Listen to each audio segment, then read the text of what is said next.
यानी कि वृषभ के लिए बहुत महत्वपूर्ण है, क्योंकि ये वीडियो है जनवरी, फरवरी, मार्च 2024 के त्रिमासिक राशिफल के बारे में। मेरे चैनल पर विस्तृत रूप से मासिक राशिफल आते हैं, साप्ताहिक राशिफल आते हैं, बाकी ग्रहों की गोचर की भी वीडियोज आती हैं। लेकिन जो त्रिमासिक राशिफल होता है ये बहुत विशेष होता है, क्योंकि इसको बनाने का औचित्य ये होता है कि आपको अवगत कराया जाए कि आने वाले 3 महीनों में ग्रहों की स्थिति में क्या बदलाव आ सकता है, क्या मेजर चेंजेस आ सकते हैं, किन चीज़ों का आपको लाभ उठाना है, किन चीज़ों से बच के रहना है।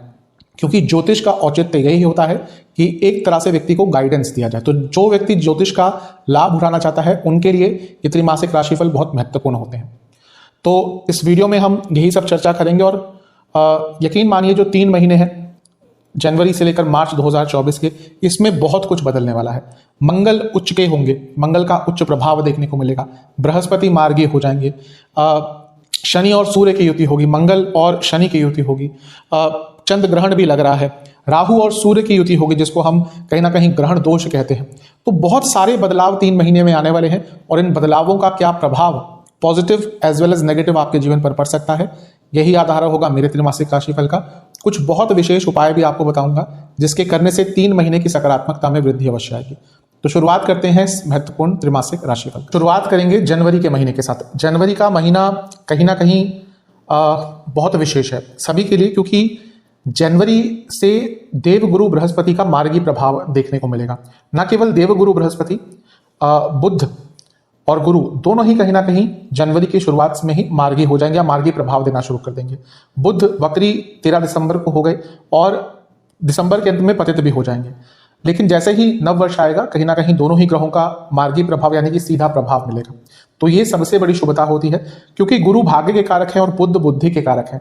जब दोनों ही वक्री चल रहे थे, एक पतित हो गया था, तो दिसंबर का अंत कहीं ना कहीं थोड़ा सा अप्स एंड डाउन्स लेकर आएगा। लेकिन जैसे ही जनवरी की शुरुआत होगी आपके जीवन में एक सकारात्मकता की अनुभूति होगी और एक क्लियरेंस आएगी, एक क्लैरिटी आएगी, एक जो आपके विचारों में सकारात्मकता अचानक से गायब हो गई थी दिसंबर में, वो पुनः जो सकारात्मकता है आपके जीवन में वापस आएगी। इसके साथ ही देखिए देवगुरु बृहस्पति क्योंकि अष्टम के स्वामी हैं और 12वें घर में बैठे हैं तो विपरीत राज्यों को बना रहे हैं, और इसके साथ ही वो 11वें घर के स्वामी भी हैं। लाभ स्थान के स्वामी 12वें घर में, यानी कि विदेश से आपको लाभ हो सकता है। और ये जो लाभ स्थान के स्वामी है 8वें घर के स्वामी भी हैं और 12वें घर में बैठे हैं, यानी कि हिडन सोर्स ऑफ इनकम। तो जिनका कुछ ऐसा काम है जिसमें हिडन सोर्सेस ऑफ इनकम होते हैं, बहुत ऐसे लोग होते हैं, तो उनके काम में वृद्धि हो सकती है। अगर आप ऐसा कोई काम करते हैं जिसमें कैश में डीलिंग बहुत होती है, इनकम टैक्स के रिडार से आप अपने आप पैसे को बचाना चाहते हैं, तो उनके काम में यहाँ पे बहुत वृद्धि हो सकती है, क्योंकि ये हिडन सोर्सेस का हाउस होता है और यहाँ से भी कहीं ना कहीं हिडन इनकम आपकी दिखती है। ये बहुत अच्छा है। और जो लोग विदेश में अपने काम को बढ़ाना चाहते थे, वो बिजनेस हो या जॉब, उनके लिए भी बहुत अच्छा है, क्योंकि जैसा मैंने कहा लाभ स्थान के स्वामी आपके विदेश के स्थान में बैठे हैं, तो ये उन लोगों के लिए बहुत अच्छा प्रभाव दिख रहा है। तो गुरु आपको महीने के शुरुआती भाग से ही या साल के शुरुआती भाग से ही सकारात्मक प्रभाव देना शुरू कर देंगे। शुक्र जो आपके लग्न के स्वामी है वो 18 जनवरी तक आपके 7वें भाव में रहेंगे। बहुत महत्वपूर्ण है ये। क्यों? क्योंकि लग्न के स्वामी का केंद्र भाव में होना राजयोग बनाता है और ये जो 7वां भाव है ये शादी का होता है। तो विवाह के बहुत सुंदर योग, जिनका विवाह नहीं हो पा रहा था, साल का शुरुआती भाग ही कहीं ना कहीं आपके विवाह के बहुत अच्छे योग बना रहा है। और 7 जनवरी तक बुध भी यहां पर रहेंगे और बुध 5वें भाव के स्वामी है। तो वह लोग जो रिलेशनशिप में थे और रिलेशनशिप को शादी की तरफ लेके जाना चाहते थे, या फिर रिलेशनशिप में थे, घर वालों से बात नहीं करी थी अब तक और अब वो डिस्कस करना चाहते थे, तो जनवरी का शुरुआती भाग जो है वो आपके लिए बहुत विशेष रहेगा। और क्योंकि ये स्थान बिजनेस का भी है, लग्न के स्वामी शुक्र बिजनेस के स्थान में बैठकर राजयोग बना रहे हैं, अपने आप में धन के सेकेंडरी कारक हैं बृहस्पति के साथ, तो जो लोग बिजनेस करते हैं उनको भी यहाँ पे बहुत लाभ हो सकता है। और बुध तो धन स्थान के स्वामी भी है। ये 2 चीज और बताता है कि आपके पति या पत्नी की इनकम भी बढ़ सकती है और बिजनेस में भी आपको तेज गति से लाभ प्राप्त हो सकता है। यहां पर शनि की 10वीं दृष्टि भी रहेगी और शनि आपके योग कारक है, तो लग्न के स्वामी बैठे हैं, शनि की दृष्टि है। जो लोग बिजनेस करते हैं स्पेशली, बहुत ज्यादा संभावना है कि उनके बिजनेस में बहुत वृद्धि, बहुत तेज गति से चीजें आगे बढ़ेंगी, क्योंकि योग कारक ग्रह और लग्न के स्वामी का यहां पर प्रभाव है। और ये क्योंकि 10वां भाव करियर का होता है और 7वां भाव रिकॉग्निशन का होता है, जिनकी प्रमोशन बहुत लंबे अरसे से अटकी हुई थी, जनवरी का वो महीना है जब अचानक से आपको ग्रोथ, आपको वृद्धि अपने कार्य क्षेत्र में प्राप्त हो सकती है। तो बहुत शुभता दिख रही है वृषभ के लिए जनवरी 2024 से।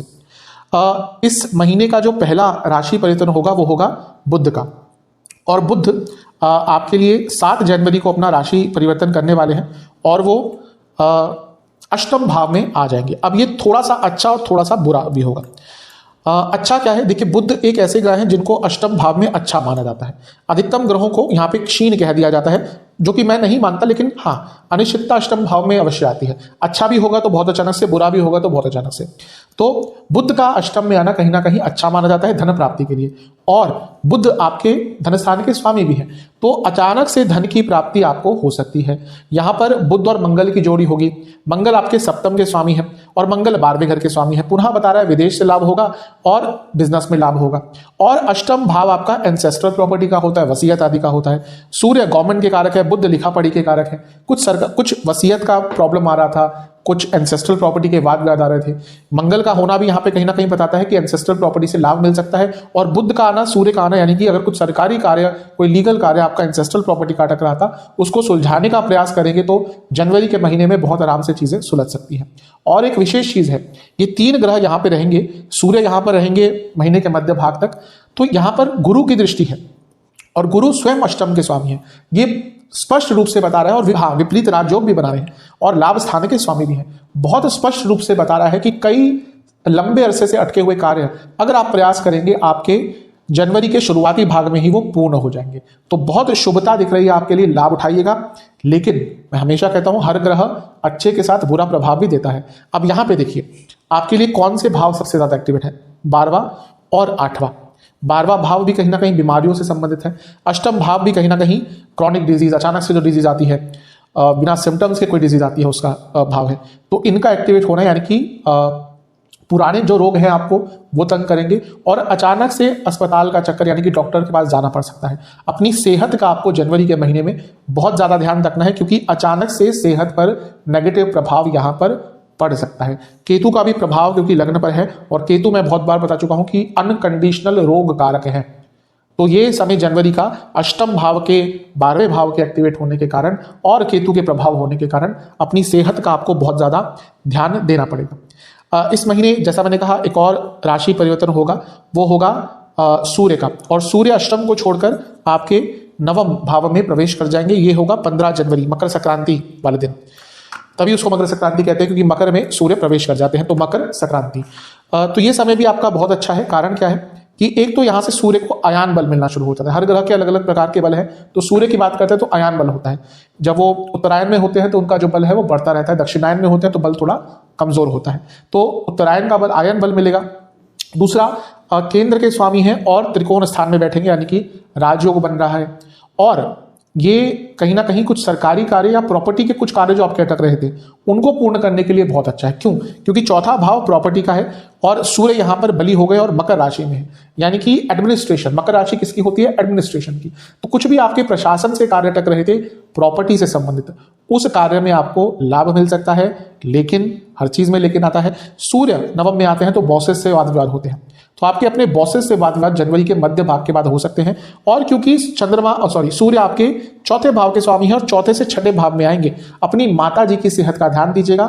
और घर में भी अचानक से वाद विवाद शुरू हो जाएंगे छोटी छोटी बात पर, तो इस चीज का आपको बहुत ज्यादा ध्यान देना पड़ेगा।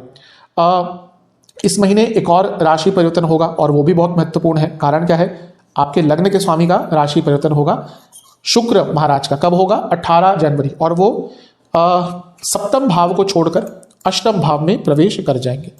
और ये भी कहीं ना कहीं आपके लिए थोड़ा सा अच्छा और थोड़ा सा बुरा है। बुरा क्यों है, पहले उसकी बात कर लेते हैं।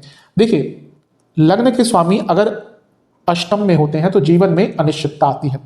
अधिकतम कुंडलियां आप उठाकर देख लीजिए, जिसके लग्न के स्वामी अष्टम में है उनका जीवन full of ups and downs होगा। मैं ये नहीं कह रहा कि बुरा ही होगा। कई ऐसी कुंडलियां हैं मेरे पास जो अचानक सालों, मतलब कि 1 साल के अंदर ही जिन्होंने करोड़ों कमाए, लेकिन 6 महीने के अंदर करोड़ों गवा भी दिए। तो अष्टम भाव जो होता है वो अनिश्चितता का होता है। तो जब लग्न के स्वामी अनिश्चितता के स्थान में आएंगे, यानी कि पूरे जीवन में थोड़ा सा उथल पुथल आ सकता है, थोड़ी सी उथल पुथल मच सकती है। लेकिन अच्छी चीज क्या है? शुक्र छठे घर के स्वामी है। बहुत बार बता चुका हूं, 6, 8, 12 इनके स्वामी अगर इन्हीं किसी भावों में है, विपरीत राजयोग बनता है। तो ये विपरीत राजयोग बनाना, बुध के साथ युति, मंगल के साथ युति, साफ बता रही है कि अचानक से धन प्राप्ति होगी। अटके लीगल कार्य, अटके प्रॉपर्टी के कार्य, अटके घर से संबंधित कोई कार्य, हर चीज आपकी पूरी हो सकती है। और इसके साथ ही बुध छठे घर के और पांचवें घर के स्वामी हैं। बुध स्टडीज के कारक हैं, शुक्र लग्न के स्वामी हैं। तो जो रिसर्च बेस्ड स्टूडेंट्स हैं, जो स्टूडेंट्स स्टडी करते हैं रिसर्च बेस्ड, उनके लिए समय बहुत अच्छा रहेगा जनवरी का। इसके साथ ही क्योंकि बुध और मंगल की युति है और बृहस्पति की दृष्टि भी है, तो ये दो चीज बताती है कि जो विदेश जाना चाहते हैं स्टूडेंट्स, उनके लिए महीना कहीं ना कहीं अच्छा रहेगा। और क्योंकि मंगल है तो कॉम्पिटिटिव एग्जाम में भी आपको सफलता मिलेगी। तो बहुत ज्यादा शुभता यहां पर दिख रही है। सूर्य की हम बात कर रहे हैं, एक चीज बताना भूल गया कि गुरु से सूर्य का केंद्रादि योग बनेगा। और जब केंद्रादि योग इस तरह से बनता है कि दोनों एक दूसरे से 4-10 में है, वैसे तो अलग अलग प्रकार से बन सकते हैं, यहां पर बहुत अच्छा योग बनता है। ये प्रमोशन के आपके चांसेस अचानक से क्रिएट कर देता है, स्पेशली जो नॉन गवर्नमेंट जॉब में है। गवर्नमेंट जॉब के लिए भी अच्छा है, अगला महीना ज्यादा अच्छा रहेगा क्योंकि वहां पे सूर्य 10वें घर में आ जाएंगे। लेकिन ये जो लोग कॉर्पोरेट सेक्टर में काम करते हैं, अचानक से आउट ऑफ द ब्लू आपको प्रमोशन के चांसेस यहां पर प्राप्त हो सकते हैं। बस मैंने कहा कि सूर्य नवम में है तो अपने बॉसेस से थोड़ा सा बच के रहिएगा। क्या बोलेंगे उनको, उस पर बहुत ध्यान दीजिएगा, क्योंकि यहाँ पर ईगो क्लैशेस बहुत हो सकते हैं। कभी कभी क्या होता है कि आजकल क्या होता है ना कि पहले जैसे नहीं होता कि बॉसेस है जूनियर्स है, बहुत एक अच्छा संबंध होता है। लेकिन ये नहीं भूलना चाहिए कि आपके जो बॉस है वो आपके बॉस हैं। तो कभी कभी कुछ ऐसी चीजें व्यक्ति बोल देता है जो मे बी उनको हर्ट कर जाए या फिर उनके ईगो को हर्ट कर जाए। और जब ईगो को चीज हर्ट करती है बहुत प्रॉब्लम होती है। आप अपने जीवन में देख लीजिए, अगर आपके जीवन में जो पर्सनल संबंध टूटते हैं, कहीं ना कहीं ईगो क्लैशेस होते हैं उसमें, और फिर उस चीज की भरपाई बहुत महत्वपूर्ण होती है और उसको हम प्रोफेशनल लाइफ में भी एप्लीकेबल कर सकते हैं। शनि महाराज की बात कैसे भूल सकते हैं, आपके लिए योग कारक है, 10वें घर के स्वामी हैं, धर्म कर्माधिपति योग बनाकर बैठे हैं। धर्म कर्माधिपति योग, नवम और 10वें का योग कहीं ना कहीं इन दोनों भावों में, तो धर्म कर्माधिपति योग बहुत विशेष समय है आपके लिए करियर में आगे बढ़ने का।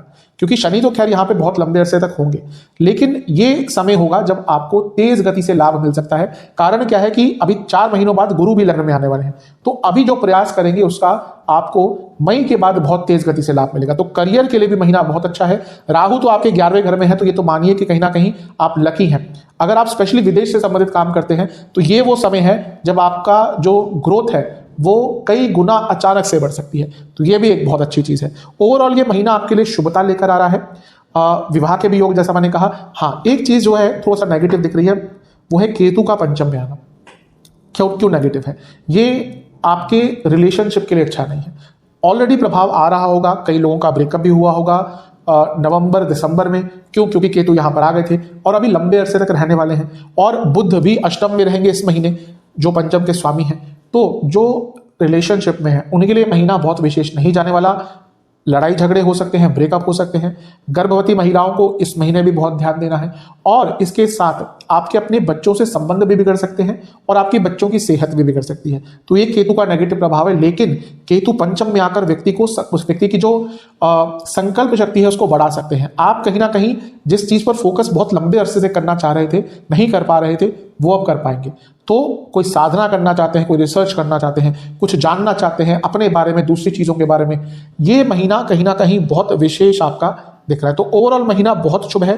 जो 2-3 चीजें मैंने कही उनका ध्यान रखिएगा। एक और चीज मैं बताना भूल गया कि आपका देखिए 11वां भाव जो है ना वो कर्तरी योग में है और राहु भी यहां पर बैठे हैं। और राहु वृद्धि के कारक है और ये वृद्धि का स्थान है, बहुत महत्वपूर्ण है। कर्तरी योग, मैं शुभ कर्तरी पाप कर्तरी नहीं कह रहा। कर्तरी योग जब बनता है तो भाव को बहुत एक्टिवेट कर देते हैं। कर्तरी कैसे बनता है कि भाव के दोनों ओर कोई ग्रह हो। तो ये 11वां भाव आपका करीबन 4 महीने तक कर्तरी योग में होगा और राहु भी है, यानी कि अपने इनकम के सोर्सेज को बढ़ाना चाहते थे तो इस महीने से अच्छा आपको महीना मिलेगा ही नहीं। यहां से प्रयास कर दीजिए, आपके लिए बहुत अच्छा इनकम के सोर्सेज को बढ़ाने का मौका आ सकता है। और आज के टाइम में अगर आपके मल्टीपल या एटलीस्ट एक से ज्यादा सोर्स ऑफ इनकम नहीं है तो प्रॉब्लम आपको आ सकती है। तो ये अपने इनकम के सोर्सेज को बढ़ाने के लिए बहुत विशेष समय है। सेहत की बात कर लेते हैं। मैंने शुरू में ही कहा था, जिनको लिवर की प्रॉब्लम है बहुत ध्यान दीजिएगा। जिनको इन्फ्लेमेशन रहती है बॉडी में बहुत ध्यान दीजिएगा। जिनको कोई ऑटोइम्यून डिजीज है बहुत ध्यान दीजिएगा। जिनको कोई क्रॉनिक डिजीज रहती है बहुत ध्यान दीजिएगा। जिनको कोई पुराना रोग था जो बार बार वापस आता है, ये वो महीना है वो रोग वापस आ सकता है। जिनको प्राइवेट पार्ट से जुड़ी प्रॉब्लम है उनकी प्रॉब्लम बढ़ सकती है और इस महीने भी प्राइवेट पार्ट से जुड़ी प्रॉब्लम्स आ सकती हैं। पाइल्स की प्रॉब्लम जिनको रहती है उनकी दिक्कत परेशानी बढ़ेगी। और इसके साथ ही पुरुषों में प्रोस्टेट की प्रॉब्लम, इवन महिलाओं में भी यूट्रस की प्रॉब्लम तंग कर सकती है। तो इस महीने इन सब चीजों पर बहुत ज्यादा ध्यान आपको देना पड़ेगा। अब चलते हैं फरवरी 2024 की तरफ। ये महीना भी कहीं ना कहीं आपके लिए बहुत विशेष और बहुत श्रेष्ठ दिख रहा है। कारण क्या है कि इस महीने बहुत महत्वपूर्ण और बहुत बड़े बड़े राशि परिवर्तन होंगे। सबसे पहला राशि परिवर्तन तो बुध का ही हो जाएगा, वो 1 तारीख को ही हो जाएगा। बुध आपके नवम भाव में आ जाएंगे। अब देखिए बुध क्या है, बुध आपके धन स्थान के स्वामी है, बुध आपके पंचम भाव के स्वामी है।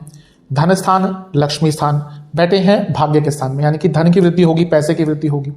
दूसरा, क्योंकि त्रिकोण स्थान का स्वामी एक त्रिकोण स्थान में है तो राजयोग बनेगा। और इसके साथ युति हो रही है सूर्य और बुध की, जिसको हम कहते हैं बुध आदित्य योग।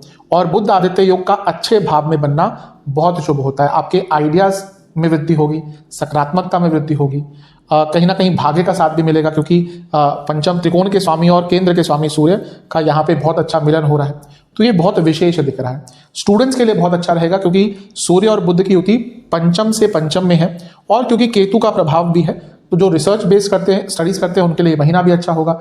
आप कोई फर्दर स्टडी करना चाहते थे उसके लिए भी आपको एक मौका मिलेगा, और कहीं ना कहीं अपने स्टडी के बारे में और जानने के लिए, उसको और एनालाइज करने का भी मौका आपको इस महीने मिल सकता है। तो ये बुध आदित्य योग बहुत अच्छा प्रभाव आपके जीवन पर लाएगा। लेकिन ध्यान दीजिएगा कि सूर्य अभी भी 14-15 तारीख तक यहीं पर रहेंगे, तो अपने बॉसेस से कम्युनिकेशन बहुत क्लियर रखिएगा, क्योंकि कभी कभी क्या होता है, बुध और सूर्य की युति व्यक्ति के कम्युनिकेशन में ज्यादा एक्साइटमेंट ले आती है, और वो भी अगर नवम भाव में हो तो बॉसेस के साथ आप कुछ ऐसी चीजें बोल जाएंगे जो शायद आपको नहीं बोलनी चाहिए। तो उस चीज का ध्यान रखेंगे तो आपके लिए बहुत अच्छा रहेगा। इस महीने का जो बहुत महत्वपूर्ण राशि परिवर्तन है वो है मंगल का। क्यों? क्योंकि मंगल उच्च के हो जाएंगे और आपके भाग्य स्थान में आ जाएंगे। बहुत विशेष चीज है ये। देखिए, मंगल उच्च के करीबन 1.5 साल में एक बार होते हैं, क्योंकि मंगल करीबन 1.5 महीना लगाते हैं एक राशि को बदलने में, और करीबन 1.5 साल बाद वापस आते हैं अपने उच्च की राशि में। तो मंगल का उच्च का होना बहुत विशेष होता है। कारण क्या है? मंगल देखिए कहीं ना कहीं, क्योंकि उनकी 3 दृष्टियां हैं और बहुत चीजों का कारकत्व मंगल के पास है, तो व्यक्ति का अगर मंगल अच्छा होता है तो उसका अगर भाग्य भी साथ ना दे, फिर भी वो अपनी संकल्प शक्ति, अपनी कार्य कुशलता से आगे बढ़ता है। और यहाँ पे तो आ ही भाग्य स्थान में रहे, तो ये आपके लिए बहुत विशेष चीज है। उच्च के हो जाएंगे मंगल, और मंगल क्या है? मंगल आपके लिए 12वें घर के स्वामी है, मंगल आपके लिए 7वें घर के स्वामी है। बहुत विशेष चीज है। 12वें घर के स्वामी भाग्य स्थान में। विदेश में जो लोग ऑलरेडी हैं, ये मानिए कि ये जो टाइम है 1.5 महीने का, मंगल के कारण आपको लाभ ही लाभ मिलने वाला है। और जिनका विदेश का वीजा नहीं लग रहा था, विदेश जाने में प्रॉब्लम आ रही थी, क्योंकि 12वें घर के स्वामी आपके मंगल अब उच्च के हो गए हैं, और साइमल्टेनियसली राहु भी लाभ स्थान में है, तो विदेश संबंधित बाधाओं को दूर करने के लिए ये सबसे उच्चतम समय है। ये बहुत विशेष है। सप्तम के स्वामी, केंद्र के स्वामी त्रिकोण में राजयोग बन रहा है। बिजनेस में वृद्धि होगी, लेकिन यहां पर थोड़ी सी प्रॉब्लम क्या आ सकती है? पति और पत्नी के बीच में कम्युनिकेशन गैप्स आ सकते हैं। अदरवाइज ये मंगल का उच्च का होना बहुत अच्छा प्रभाव देगा। मंगल यहां से जो 4थी दृष्टि है 12वें घर पर, 7वीं दृष्टि उनके प्रियतम स्थान पर 3रे भाव पर, और मंगल की 8वीं दृष्टि 4थे भाव पर, तो ये कहीं ना कहीं प्रॉपर्टी खरीदने के लिए भी अच्छा समय है। साहस पराक्रम बढ़ेगा, और विदेश जाने के लिए पुनः क्योंकि प्रभाव है ये भी अच्छा है। और एक और चीज देखिए, मंगल की दृष्टि गुरु पर है और ये केंद्रादि योग बना रहे हैं, तो ये भी बहुत अच्छा है। गुरु भाग्य के स्वामी है और मंगल भाग्य स्थान में बैठे हैं, तो फरवरी से आपका भाग्य एक अलग ही लेवल पर आपका साथ देगा। जब भाग्य साथ देता है तो व्यक्ति का जीवन एक अलग गति से आगे बढ़ता है, प्रगति एक अलग लेवल पर होती है। तो इस महीने का लाभ अवश्य उठाइएगा। बहुत विशेष महीना आपके लिए दिख रहा है। मंगल के अच्छे स्थान पर उच्च के होने के कारण जीवन में शुभता की बढ़ोतरी अवश्य होगी। इस महीने एक और राशि परिवर्तन होगा, बल्कि कहिए कि 2 राशि परिवर्तन साइमल्टेनियसली हो रहे हैं। एक 12 को हो रहा है और एक 13 को हो रहा है। 12 तारीख को शुक्र आपके यहाँ पर नवम भाव में आ जाएंगे मंगल के साथ और सूर्य बुध के साथ, लेकिन सूर्य के साथ ज्यादा देर नहीं रहेंगे, क्योंकि 13 तारीख को सूर्य शनि के साथ 10वें घर में चले जाएंगे। दोनों की बात करते हैं। अब शुक्र आपके लिए क्या है? बहुत बार बता चुका हूं, आपके लग्न के स्वामी। देखिए, अपनी कुंडली में लग्न का स्वामी जानिए, सबसे महत्वपूर्ण स्थान लग्न और लग्न के स्वामी ही होते हैं। तो शुक्र आपके लग्न के स्वामी है और आपके भाग्य स्थान में आकर बैठ गए, और केंद्र के स्वामी के साथ यानी कि मंगल के साथ बैठे, यानी कि भाग्य में और बढ़ोतरी होगी। उच्च के मंगल के साथ बैठे हैं, यानी कि पराक्रम की भी कमी नहीं होगी, साहस की कमी भी नहीं होगी, एफर्ट्स की कमी भी नहीं होगी, बुद्ध के कारण बुद्धिमत्ता की भी कमी नहीं होगी। तो यकीन मानिए जो योग आपके लिए बन रहा है फरवरी में बहुत विशेष, और क्योंकि भाग्य स्थान में सब कुछ हो रहा है। और एक नॉर्मल जीवन और एक सफलतम जीवन में केवल भाग्य का फर्क होता है। मेहनत तो हर व्यक्ति करता है, मेहनत तो हर व्यक्ति करता है, लेकिन क्या हर व्यक्ति सफल हो पाता है? कभी कभी मैं देखता हूं लोगों को लिखते हुए कि मेहनत सब कुछ होता है। खुद देखिए क्या वो प्रैक्टिकल चीज है? अगर मेहनत ही होता तो आज तो हर व्यक्ति सक्सेसफुल हो जाता है। हो ही नहीं सकता। अगर भाग्य नहीं है आप सफल हो ही नहीं सकते। कहीं ना कहीं भाग्य का साथ आता ही है, तभी व्यक्ति ऑर्डिनरी से एक्स्ट्रा ऑर्डिनरी बनता है, और ये वो समय है जब ऑर्डिनरी से आप एक्स्ट्रा ऑर्डिनरी बन सकते हैं। तो फरवरी के महीने का अवश्य लाभ उठाएगा, ये मौके बार बार नहीं मिलते। दूसरी चीज बहुत विशेष है, विवाह। कई लोगों को विवाह का बहुत, जिनका विलंब हो रहा होता है उनको हमेशा जानना होता है कब हो सकता है विवाह। तो शुक्र क्या है, लग्न के स्वामी है, मंगल 7वें घर के स्वामी है, और शुक्र और मंगल की युति हो जाएगी भाग्य स्थान में। देखिए शुक्र मंगल की युति अपने आप में विवाह का योग बनाती है, कहीं पे भी हो। कारण है इसका, काल पुरुष की कुंडली में मंगल आपके जो है, यहाँ पे नहीं, काल पुरुष की कुंडली में जहां पे मेष से स्टार्ट होता है, तो मंगल आपके लग्न के स्वामी होते हैं, पहले भाव के, और शुक्र सप्तम के स्वामी होते हैं। इसलिए इन दोनों की युति कहीं ना कहीं विवाह का कारक बन जाती है, और यहाँ पे भाग्य स्थान में हो रहा है, यानी कि आपके लिए विवाह के योग बहुत शुभ, बहुत अच्छे इस टाइम पर, यानी कि बुध शुक्र के राशि परिवर्तन के बाद 13 फरवरी के बाद बहुत बन रहे हैं। तो इसका लाभ उठाएगा और बिजनेस में पुनः आपको लाभ मिलेगा। एक चीज का ध्यान रखिएगा कि नवम भाव 10वें से 12वां है, तो यहां पर थोड़ा सा चौकन्ना रहेगा। अचानक से आपके ट्रांसफर के योग बन सकते हैं, मतलब कि आप अच्छा खासा कार्य कर रहे होंगे, अचानक से कुछ ऐसा हो जाएगा कि आपका डिपार्टमेंट ट्रांसफर हो जाएगा, या फिर इवन जिनकी बड़ी कंपनीज है उनका स्थान परिवर्तन भी कार्य के कारण हो सकता है। तो ये थोड़ा सा बच के रहेगा।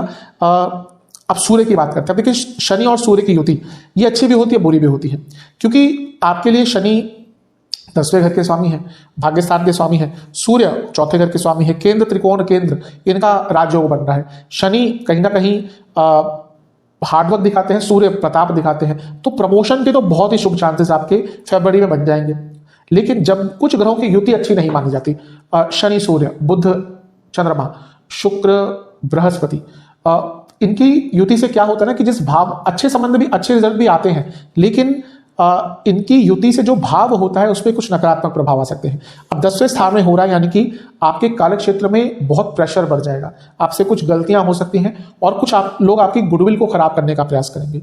तो इस चीज पर आपको बहुत नियंत्रण रखना है। दूसरा, ये दोनों ही मिलकर आपके 4थे भाव को देखेंगे, यानी कि घर में अचानक से लड़ाई झगड़े का माहौल क्रिएट हो सकता है। तो इस चीज से आपको अपने आप को पूर्णतः दूर रखना है। अदरवाइज करियर के संबंध में आगे बढ़ने के लिए ये जो महीना होगा आपका बहुत अच्छा होगा, बहुत विशेष होगा।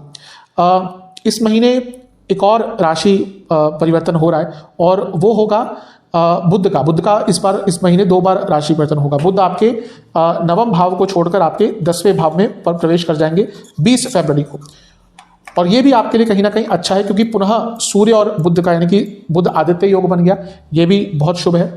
और इसके साथ ही ये सारे ग्रह जब 10वें भाव में है, और बुध जो आपके धन स्थान के स्वामी है और आपके पंचम भाव के स्वामी है, तो ये बता रहा है कि कार्य क्षेत्र में धन बढ़ सकता है। और क्योंकि पंचम के स्वामी है जो 10वें से अष्टम है, जो लोग जॉब चेंज का सोच रहे थे, अचानक से कोई बहुत अच्छी जॉब का ऑफर आपको फरवरी में 20 तारीख के बाद आ सकता है। तो ये भी आपके लिए कहीं ना कहीं बहुत शुभता दिख रही है। ये जो शनि सूर्य की होती है, थोड़ा सा इससे बच के रहिएगा, क्योंकि यहां पर लोग जानबूझकर आपका नाम खराब करने का प्रयास करेंगे। तो जो लोग बहुत अच्छी पोजीशंस पे हैं, वैसे भी जो लोग काम करते हैं, थोड़ा सा अपनी इमेज को लेकर कॉन्शियस रहेगा, लेकिन आगे बढ़ने का अवसर आपको इस महीने में अवश्य प्राप्त हो सकता है। एक और चीज का ध्यान देना है कि जो 10वां भाव है आपका, ये पाप कर्तरी में आ जाएगा। कारण क्या है कि एक साइड राहु होंगे, एक साइड मंगल होंगे, तो 10वां भाव पाप कर्तरी में है। अब 10वें भाव के पाप कर्तरी होने को बहुत बुरा नहीं कहा जाता, क्योंकि फिर व्यक्ति बहुत प्रयास करता है, व्यक्ति लेड बैक नहीं रहता। लेकिन पुनः ये उसी तरफ इंडिकेट कर रहा है कि लोग आपका नाम खराब करने का प्रयास फरवरी के महीने में बहुत करेंगे, आपको पूर्णतः बच के रहना है। थोड़ा सा ध्यान विवाहिक जीवन में भी देना है। कारण क्या है, शनि तो देख ही रहते सप्तम को, अब शनि पर सूर्य का प्रभाव भी आ गया, तो दोनों ही कहीं ना कहीं विवाहिक जीवन में प्रॉब्लम क्रिएट करते हैं। तो जैसे ही सूर्य का राशि परिवर्तन होगा 13 फरवरी के बाद, पति और पत्नी के संबंधों में भी थोड़े से विकार आ सकते हैं। तो इन सब चीजों का आपको बहुत ज्यादा ध्यान देना है, क्योंकि अष्टम से बहुत ग्रह निकल जाएंगे, तो धीरे धीरे कर फरवरी में आपकी सेहत थोड़ी ठीक होगी। फिर भी आपको लिवर की प्रॉब्लम से अभी भी बच के रहना है, पेट की प्रॉब्लम बहुत तंग करेगी, लोअर बॉडी में बहुत पेन रहेगा, सियाटिका की प्रॉब्लम जिनको है उनकी दिक्कत बढ़ेगी, लोअर बैक में भी बहुत दर्द रहेगा, और इसके साथ ही हार्मोनल डिसऑर्डर्स भी आपको इस महीने यानी कि फरवरी में बहुत तंग कर सकते हैं। मार्च की तरफ, मार्च का महीना भी बहुत विशेष है, क्योंकि पुनः कुछ बड़े राशि परिवर्तन होंगे, बल्कि इस महीने तो काफी राशि परिवर्तन हो रहे हैं। जब एक महीने में बहुत सारे राशि परिवर्तन होते हैं, मतलब कि जीवन में बहुत सारे बदलाव आते हैं, क्योंकि ग्रहों की ऊर्जा होती है, ऊर्जा चेंज होती है, अलग अलग भावों में जाते हैं, तो थोड़ा सा अप्स एंड डाउन आते हैं, अच्छे और बुरे, यानी कि जो जीवन है वो बहुत तेज गति से बदलेगा मार्च 2024 में। जो इस महीने राशि परिवर्तन हो रहा है पहला, बल्कि 2 राशि परिवर्तन एक ही दिन पे हो रहे हैं, 7 तारीख को हो रहा है, 7 मार्च को। बुध आपके 11वें स्थान में राहु के साथ आ जाएंगे, और शुक्र आपके 7 मार्च को ही आपके 10वें भाव में आ जाएंगे। शुरुआत शुक्र से करते हैं। शुक्र लग्न के स्वामी है, और लग्न के स्वामी 10वें घर में आ रहे हैं और राजयोग बना रहे हैं। क्यों? क्योंकि आपके लग्न के स्वामी हैं और केंद्र भाव में है, उनकी युति शनि के साथ है जो योग कारक है, सूर्य के साथ है जो चौथे घर के स्वामी है, और कहीं ना कहीं दिग्बली बैठे हैं। ये यकीन मानिए कि जो मार्च का महीना है, प्रमोशन हो, करियर में आगे बढ़ना हो, करियर में नई अपॉर्चुनिटीज हो, करियर में अपनी एक प्रतिष्ठा बनानी हो, सूर्य के कारण बहुत अच्छा महीना है। शुक्र और शनि की युति आपस में, क्योंकि दोनों मित्र ग्रह हैं और दोनों एक दूसरे के लिए योग कारक है। देखिए, आप शुक्र के लग्नों की बात करें 2-7 यानी कि वृषभ और तुला, उनके लिए शनि योग कारक बनते हैं। आप शनि के लग्नों की बात करें यानी कि मकर और कुंभ, उनके लिए शुक्र योग कारक बनते हैं। इसीलिए योग कारक ग्रहों की जब युति 10वें घर में है तो मार्च का महीना तो आपके करियर में बहुत बड़े बड़े बदलाव लेकर आ सकता है। बहुत शुभ महीना है करियर के संबंध में। दूसरा, शुक्र क्योंकि लग्न के स्वामी है, शनि सूर्य के साथ मिलकर चौथे भाव को देख रहे हैं, यानी कि आपके घर के लोगों की भी वृद्धि होगी। न केवल आपकी बल्कि आपके घर के लोगों की भी वृद्धि होगी, और प्रॉपर्टी खरीदने के लिए, वाहन खरीदने के लिए भी बहुत अच्छा समय है। लेकिन शनि सूर्य हैं, ये ध्यान रखिएगा कि घर में ईगो क्लैशेस बहुत होंगी। तुमने क्या किया है, तुम क्या करते हो, ये सारी चीजें, ये मैंने किया है, अहम जो होता है वो इस महीने बहुत ज्यादा बढ़ेगा। तो उस पर जितना नियंत्रण रख सकते हैं उतना आपके लिए अच्छा रहेगा। अब बुध 11वें घर में आ जाएंगे, नीच के हो जाएंगे और राहु के साथ। अब यहाँ पे देखिए, मैं हमेशा बताता आया हूं कि नीच का ग्रह को नेगेटिव नहीं मानना चाहिए, लेकिन वो नीचता किस चीज में ला सकता है वो देखना है। बुध बुद्धि के कारक हैं और राहु के साथ बैठे हैं, और ये है क्या, ये इच्छाओं का स्थान है। राहु जो अपने आप में, जिसको हम जब इच्छाओं की बात करते हैं तो आपको एक गलत डायरेक्शन में लेकर जा सकते हैं, और बुध नीच के हो जाएंगे। तो जो बुध का राशि मिथुन और राहु की युति है, यहां पर अपनी इच्छाओं पर बहुत नियंत्रण रखना, अपने डिजायर्स पर, अपनी काम वासना पर, अपनी वासनाओं पर, अपनी जरूरतों पर, अपने डिजायर्स पर बहुत नियंत्रण रखना है, क्योंकि यहां पे आपके अपने डिजायर्स ही हैं जो आपको नेगेटिव सिचुएशन में डाल देंगे। तो अपनी इच्छाओं पर जितना नियंत्रण रख सकते हैं अच्छा है, लेकिन क्योंकि धन स्थान के स्वामी है बुध, पंचम लक्ष्मी स्थान के स्वामी है, वृद्धि के स्थान पर, इनकम के स्थान पर, लाभ के स्थान में राहु के साथ बैठे हैं, तो पैसा तो आपका बढ़ेगा, लेकिन ये इच्छाएं जो है ना वो आपको किसी प्रॉब्लम में डाल सकती है। और यकीन मानिए हमारी इच्छाएं ही कहीं ना कहीं हमें हमेशा प्रॉब्लम्स में डालती हैं। तो अपनी इच्छाओं पर नियंत्रण रखिएगा मार्च के महीने में। इसके बाद एक बहुत महत्वपूर्ण राशि परिवर्तन होगा, वो भी कहिए कि सेम एक दिन के अंतराल में ही हो रहा है, 14 तारीख और 15 तारीख को। 14 मार्च को सूर्य आपके 10वें भाव को छोड़ देंगे और आपके 11वें स्थान में आ जाएंगे, और मंगल भी 15 तारीख को आपके 10वें घर में आ जाएंगे। मंगल से शुरुआत करते हैं। देखिए, मंगल 10वें भाव में दिग्बली होते हैं। मंगल आपके लिए सप्तम भाव के स्वामी है, तो शनि और मंगल की युति, सप्तम भाव के स्वामी है मंगल, 10वें के स्वामी है शनि, रिकॉग्निशन का महीना है। मैं ये बता रहा हूं कि मार्च का महीना करियर के लिए आपका बहुत विशेष रहेगा। करियर में ऐसी प्रगति आप कर सकते हैं जो शायद आपको लंबे अरसे तक ये मौका ना मिले। तो अगर आप जॉब करते हैं, ये महीने को जाने मत दीजिएगा। जो भी आपके पास टैलेंट है, जो भी स्किल्स है, उसको रखिएगा, अपने आप को प्रेजेंट कीजिएगा, अपने आप को एक्सप्रेस कीजिएगा, क्योंकि ये मौका बार बार नहीं मिलता। 10वें भाव का एक्टिवेट होना, मंगल का आना, मंगल आपके प्रताप के, स्किल्स के कारक है, 10वें घर के स्वामी के साथ है, लग्न के स्वामी के साथ है, तो ये सब कहीं ना कहीं इंडिकेट कर रहा है कि ये महीना आपका बहुत विशेष है। ध्यान केवल एक चीज का रखना है, एक, शनि मंगल की युति गुस्सा बहुत दिलाती है, तो 10वें भाव यानी कि करियर में गुस्सा बहुत रहेगा। आप घर में तो गुस्सा कर लेंगे, लोग सुन लेंगे आपके घर वाले, वही गुस्सा अगर आप करियर में करेंगे ना, अपने कार्य क्षेत्र में, इवन आपके जूनियर्स भी नहीं सुनेंगे। आज का डेट वो है। तो अपने गुस्से पर बहुत नियंत्रण रखिएगा।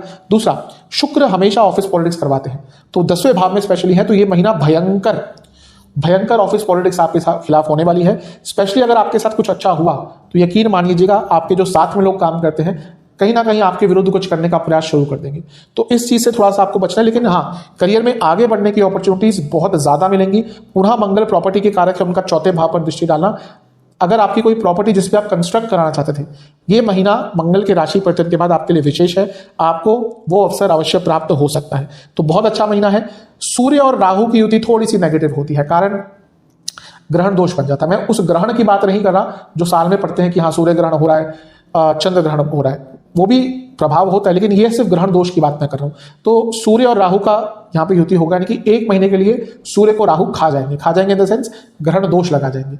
अब यहां पर थोड़ी प्रॉब्लम क्यों हो सकती है, क्योंकि सूर्य इमोशंस के स्वामी है, चौथे घर के, माता के स्थान के स्वामी है और फैमिली के स्वामी है। तो राहु का प्रभाव यानी कि माता जी की सेहत बिगड़ सकती है, घर में अजीब सी सिचुएशन उत्पन्न हो सकती है, उच्चाट सा एक महीना रहेगा कि घर में बात करने का ही मन नहीं कर रहा। और सूर्य और राहु का यहाँ पे क्योंकि युति है, तो थोड़ा सा ध्यान रखिएगा जो आपके रिलेटिव्स हैं वही यहाँ पर आपके विरुद्ध कुछ करने का प्रयास करेंगे, तो उनसे बच के रहिएगा। राहु सूर्य की युति कभी कभी व्यक्ति के नाम को खराब करने के लिए बहुत अच्छी नहीं होती, मतलब कि व्यक्ति का नाम खराब हो सकता है, बैठे बिठाए व्यक्ति के ऊपर झूठे आरोप लग सकते हैं, स्पेशली अगर चौथे घर का इन्वॉल्वमेंट है। तो ये वो महीना है जब आपके ऊपर झूठे आरोपीकरण आपके ऊपर हो सकता है, तो उस चीज से थोड़ा सा बच के रहिएगा, बहुत ध्यान दीजिएगा। इस महीने बुध का एक और राशि परिवर्तन होगा। बुध क्योंकि सामान्यतः 2.5 हफ्ते में राशि परिवर्तन कर लेते हैं, तो अगर वो नॉर्मल गति पे होते हैं तो बुध का राशि परिवर्तन होगा और बुध आपके 11वें घर को छोड़कर आपके 12वें स्थान में प्रवेश कर जाएंगे और गुरु के साथ उनकी युति हो जाएगी। ये भी ठीक ठाक है, बुरा नहीं कहूंगा इसको मैं, क्योंकि एक तो नीच की अपनी राशि से निकल जाएंगे और गुरु बुध की जोड़ी कहीं ना कहीं व्यक्ति की बुद्धिमत्ता को बढ़ाती है, क्योंकि बुध दूसरे घर के स्वामी है, 12वें घर में बैठे हैं, तो बाहर से लाभ हो सकता है, धन लाभ हो सकता है। और गुरु क्योंकि विपरीत राजयोग बना रहे हैं, तो अचानक से अटके हुए आपके लिखा पढ़ी के कार्य, कुछ गवर्नमेंट के कार्य, कुछ आपको परमिशन कहीं से चाहिए थी वो पूरी हो सकती है। और क्योंकि बुध 5वें घर के स्वामी है, 12वें घर में बैठे हैं, तो जो बच्चे विदेश में पढ़ना जाना चाहते थे उनके लिए भी यहाँ पे विशेष योग बन रहा है। तो ओवरऑल कहीं ये महीना आपके लिए बहुत विशेष है। मैरिड लाइफ पर थोड़ा सा ध्यान इस महीने में दीजिएगा, कारण मंगल और शनि की युति हो गई, और ये शनि जो मंगल का प्रभाव लिए हैं वो 7वें घर को देख रहे हैं, यानी कि अचानक से लड़ाई झगड़े हो सकते हैं 15 तारीख के बाद, 15 मार्च के बाद। और ये जो मंगल है ये लग्न को भी देखेंगे, और मंगल तो गुस्से के कारक है, और मंगल शनि के साथ युक्त है, और जब शनि मंगल की युति होती है तो गुस्सा चरम सीमा पर जाता है। तो गुस्सा आपके अंदर 15 मार्च के बाद ऑलरेडी रहेगा, और क्योंकि सप्तम भाव भी प्रभावित है और विवाह के कारक शुक्र भी यहाँ पर साथ में है, तो लड़ाई झगड़े की जो इंटेंसिटी है वो बहुत तेज गति से बढ़ जाएगी 15 मार्च के बाद। तो इसका आपको ध्यान देना है। एक बहुत विशेष चीज है, जैसे मैंने ग्रहण दोष बताया, इस महीने ग्रहण भी लग रहा है, और वो ग्रहण लगेगा 25 मार्च को, और वो ग्रहण लगेगा आपके पंचम भाव में, जब चंद्रमा केतु के साथ पंचम भाव में होंगे। 25 मार्च को चंद्र ग्रहण, साल का पहला चंद्र ग्रहण लग रहा है। चंद्रमा का जो ग्रहण होता है वो व्यक्ति के व्यक्तित्व पर, मन पर प्रभाव डालता है करीबन 1 महीने तक, और क्योंकि पंचम में होंगे चंद्र केतु जब ग्रहण लगेगा, तो आपको ना अपने पुरानी चीजों पर नहीं विचार करना, क्योंकि ये वो महीना है कि महीने के अंत से जैसे ही ग्रहण का प्रभाव रहेगा आप पुरानी चीजों को बहुत सोचना शुरू कर देंगे, आपकी नेगेटिव फीलिंग आना शुरू हो जाएगी, आप हर चीज के नेगेटिव प्रोस्पेक्टिव को देखना शुरू कर देंगे, और बच्चों से भी संबंध अचानक से बिगड़ सकते हैं। तो आपको अपने थिंकिंग पर, अपने थॉट प्रोसेस पर बहुत ध्यान देना है महीने के अंत में, पुरानी चीजों को नहीं सोचना, ग्लानि की भावना में नहीं जाना, और बच्चों से संबंध सुधार के रखिएगा। अगर सेहत की बात करें तो इस महीने में लिवर की प्रॉब्लम बनी रहेगी, जिनको लिवर की क्रॉनिक डिजीज है ध्यान दीजिएगा। पेट की प्रॉब्लम बहुत तंग करेगी, रक्त विकार तंग करेंगे, हड्डियों की प्रॉब्लम तंग करेगी, नसों की प्रॉब्लम तंग करेगी, जो जिनको रक्तचाप की प्रॉब्लम है, ब्लड प्रेशर की, स्पेशली हाई ब्लड प्रेशर की, उनकी परेशानी बढ़ सकती है, और हृदय संबंधित प्रॉब्लम जिनको है बहुत ध्यान दीजिएगा, यह महीना अच्छा नहीं है। उपाय की बात कर लेते हैं। बहुत सरलतम उपाय है, आपको केवल एक बार उपाय करने हैं। पहला उपाय, आपको किसी भी शिव मंदिर में जाकर पूरे शिव परिवार का पहले जल से या गंगा जल से अभिषेक करना है, फिर पार्वती माता का आपको दूध से अभिषेक करना है, और गौरी चालीसा का 1 बार पाठ करना है। दूसरा उपाय, आपको एक शुक्रवार को दुर्गा माता को खीर का और हलवे का भोग लगाना है। ध्यान ये देना है कि दोनों में ही केसर का उपयोग आपको करना है, फिर दुर्गा चालीसा का आपको 2 बार पाठ करना है। और तीसरा उपाय है कि जब भी आपको बन पड़े, जब भी आपके लिए अवेलेबल हो, आप किसी भी गौशाला में कुछ भी दान कर दीजिएगा महीने के शुरुआती भाग में। ये 3 उपाय कर लेंगे, आपके लिए जो आने वाले 3 महीने हैं अधिकतम अच्छे ही जाएंगे। आशा करता हूं कि वीडियो आपके काम आएगी। चैनल पर नए हैं सब्सक्राइब कर लीजिए, वीडियो को लाइक कर लीजिए। मिलता हूं अगली वीडियो में, तब तक के लिए